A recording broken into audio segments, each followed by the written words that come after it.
pessoal! Quanto tempo, hein? Nossa, estou com saudades de cada um de vocês. Foram muitas as mudanças, passamos por um processo bem complicado e agora estamos aqui recomeçando com um modelo diferente, com uma forma diferente de estudar. Eu sei que a maioria de vocês continuou firme nos estudos. Eu sei que muitos estavam buscando outras alternativas para não ficar ocioso, para não perder conteúdo. E agora nós vamos retomar as nossas atividades de uma forma diferente, com um modelo diferente, mas procurando sempre fazer o melhor para que a nossa mensagem chegue até você e que você aprenda.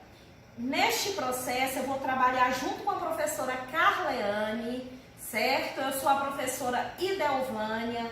Vamos trabalhar alternadamente as nossas aulas de forma que a gente possa fazer um trabalho bom e que vocês consigam recuperar parte do conteúdo, certo? Nós vamos começar fazendo uma revisão lá de onde nós paramos, que foi no pré-modernismo. Como faz já bastante tempo, que nós vimos o conteúdo, acaba que algumas coisas se perdem neste processo.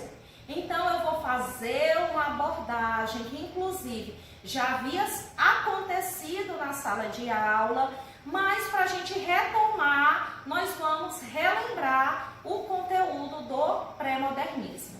Este conteúdo tem no livro, certo? Está nos primeiros capítulos da parte de literatura e nós vamos fazer essa retomada. Primeiro, lembrando que o pré-modernismo teve início no século XX e foi até 1922, de 1900 a 1922, quando ocorre um processo de transição literária, certo? Este processo de transição antecedeu um outro movimento literário que foi o modernismo. Então, a primeira coisa que nós temos que lembrar é que o pré-modernismo não é uma escola literária. Quando nós pegamos aquele modelo didático de divisão das escolas literárias, como diz, é um período de transição, ou seja, não tem aquelas características pré-definidas de cada escola, como a gente vem estudando desde o primeiro ano, trovadorismo, humanismo, classicismo, romantismo e todas as outras. Ela cabe ali num processo de mudança. Essa mudança ela é social, ela é econômica, ela é política. Por isso mesmo, o Brasil vive um processo de muitas revoltas, guerras e muitos conflitos internos. Eu vi, e vocês lembram, que o professor de história estava trabalhando este mesmo conteúdo. Revolta da vacina, quando a vacina passou a ser obrigatória no Rio de Janeiro, então houve um conflito grave. Depois vem a revolta da chibata, relacionada com a atividade marinha, Guerra de Canudos, que inclusive vem até um livro, Os Sertões, que retrata o processo dessa guerra, greves gerais, nas grandes cidades do nosso país naquele período. Então é um processo muito complicado historicamente. Então este movimento, dentro da literatura, ele vem trazendo um processo também renovador, diferente. Se o processo político muda, a obra literária acompanha esse processo e muda também. Então acaba que vem esse processo de transição. Então nós vimos os principais autores deste movimento, inclusive o Augusto dos Anjos foi trabalhado em sala, vimos vários poemas dele, vimos que a poesia dele é aquela poesia ácida, agressiva, ele busca na sua linguagem palavras que vêm de outros campos da ciência, da química, da física. Ele publicou apenas uma obra intitulada Eu. Então, este autor, nós vimos alguns poemas dele que deve estar aí no caderno de vocês. Outro autor deste período, Euclides da Cunha. Então, ele escreve um clássico da literatura, Os Sertões. É um livro que tem um valor histórico muito grande e literário também. Outro escritor do período, Lima Barreto. Sua principal obra, Triste Fim de Policarpo Quaresma. Então, é uma obra assim, de teor político, social e que retrata muito bem este processo que o país vivia no período. Monteiro Lobato será o escritor que nós vamos trabalhar hoje, porque foi exatamente neste escritor que nós finalizamos as nossas atividades presenciais. E nela foi pedido para vocês trabalharem o conto Urupês. Quando a gente fala de Monteiro Lobato, a gente só lembra do Sítio do Pica-Pau Amarelo, certo? Só que ele é um escritor que perpassou por muitos outros caminhos. Mas antes de aprofundarmos na obra, vamos relembrar um pouquinho quais as temáticas que esse movimento trabalhava. Primeiro, as obras, elas trazem denúncia social, principalmente da realidade brasileira. Todas essas obras, elas apontam estes problemas, certo? Nas obras pré-modernistas, os personagens são aqueles tipos humanos que eram, digamos assim, esquecidos. É o mulato, é o caboclo, o negro, o caipira, o imigrante. Dentro da obra pré-modernista também, o espaço em que as coisas ocorrem nessas obras não é exatamente nos grandes centros. Já traz para a obra, né, as fazendas, o sertão, a caatinga, já são esses ambientes que a obra do período traz. E também sempre ligado com os fatos políticos, sociais, principalmente as desigualdades sociais. Agora, o nosso tema de hoje, que aqui a gente retoma exatamente onde paramos, certo? Escritor Monteiro Lobato, obra Urupês. Então, o que acontece? Esta obra é um clássico da nossa literatura. Por quê? Monteiro Lobato, ele posteriormente trabalha muito a obra infantil, a literatura infanto-juvenil. Mas ele não foi um escritor só desse tipo de literatura. Inclusive, ele sempre foi um crítico ácido, ele sempre foi um autor atuante. Inclusive, ele vai contra o processo da literatura moderna. Nós vamos ver isso no modernismo. Ele fez muitos ataques a essa nova forma de escrever, principalmente a artista Anita Malfatti, né, que ficou até de certa forma muito perturbada com a crítica do escritor em relação à sua obra. E quando ele lança Urupês, é um livro que ele lança por conta própria. A maioria dos livros iam para fora para ser publicados e tudo mais. Ele não. Ele mesmo escreveu, ele mesmo editou o livro, ele mesmo fez a parte ilustrativa, então era um livro todo autoral.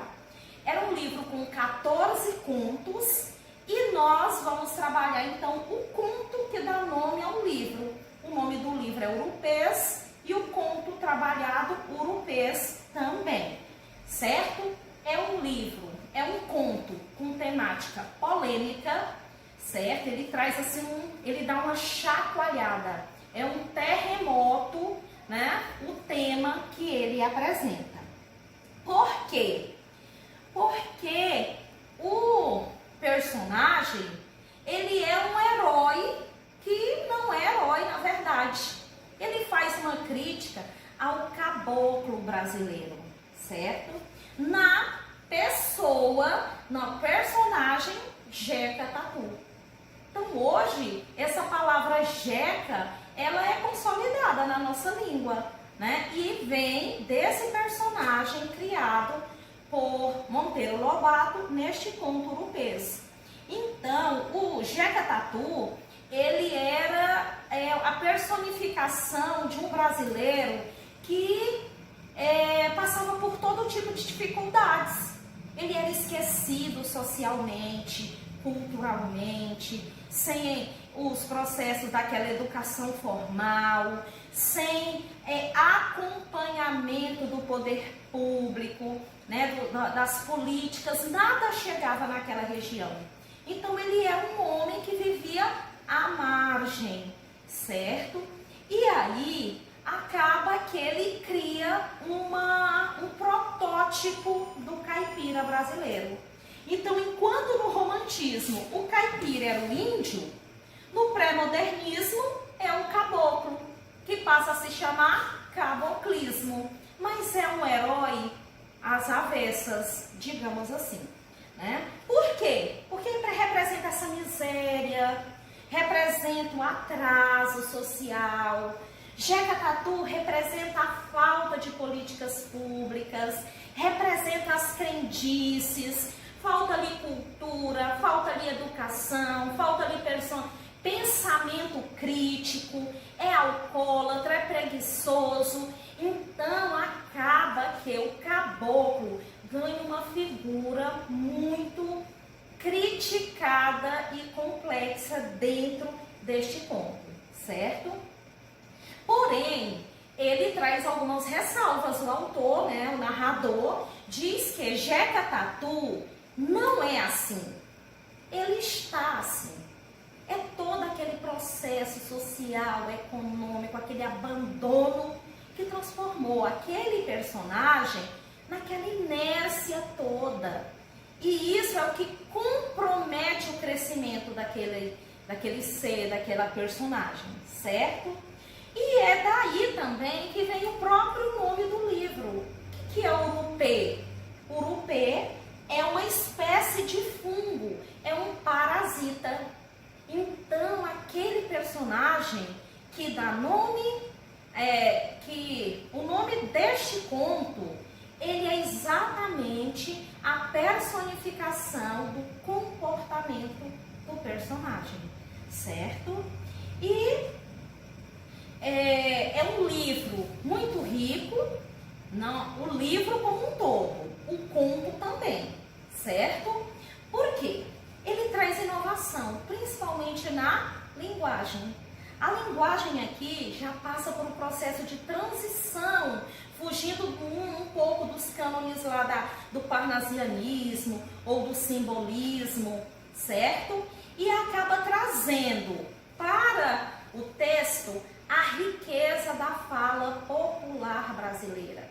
Traz para o texto a linguagem do homem do campo, da zona rural. Então o livro traz muito coloquialismos, né? Aquela coisa mais despreocupada, criação de muitas palavras próprias daquele campo, que são os neologismos, certo? E neste período tem todo um processo que se valorizava muito a língua formal. E essa língua do povo era uma língua chamada de inferior, certo? Mas ele traz uma certa elegância para o texto exatamente por aproximar a linguagem do povo. Então, com isso, surgem até novos termos. A própria expressão, a própria palavra jeca surge e depois vai mudando seu significado com esta obra. Então, jeca era o caipira. Depois, jeca foi dando um tom mais depreciativo, né? Que até hoje as pessoas ainda usam essa expressão. mas às vezes com esse tom mais depreciativo. Surgiu também nesse período, tá? Então, essas convenções linguísticas, coloquialismo e tudo mais, é o que precede o movimento do modernismo. Então, essa obra que vocês vão ler, vocês vão ver a riqueza. Primeiro, ela faz uma viagem por outros livros da literatura, por outros autores da literatura. Cita várias outras obras que nós já até percorremos nesse processo aí do ensino médio. Vocês, quando começarem a ler o conto, vocês vão, mas parece que eu já ouvi essa citação. Parece que ele está falando de um livro que eu já li. Então ele cita, principalmente, faz um retorno ao romantismo, fala de obras, cita obras como Iracema, como Guarani, né? Alguns personagens de José de Alencar ele traz nessa obra. Apresenta também muitos aspectos da história do Brasil. Ele fala de república, ele fala de abolição, de escravidão, fala de monarquia, política, certo? E tudo isso traz uma riqueza literária, histórica e social para essa obra. Então, a nossa atividade é exatamente essa, que você faça a leitura dessa obra, que você use essa explicação que já foi dada aqui para enriquecer o seu estudo. Com essa apresentação já vai facilitar bastante a sua análise, certo?